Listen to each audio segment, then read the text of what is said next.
Predatory cards are going to have high annual fees, monthly maintenance fees, very low limits, a high APR, no meaningful rewards, no upgrade path. Okay.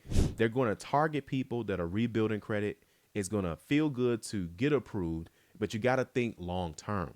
They reduce your available limit immediately. And they also make your utilization worse, especially those first 1 to 2 months. But you do have options. You can go with secured credit cards. You can go with credit builder loans. You can rebuild your credit and then go to another credit card. You can even become an authorized user on someone else's credit card and then go get the credit card. Okay. You don't need to overpay to rebuild your credit.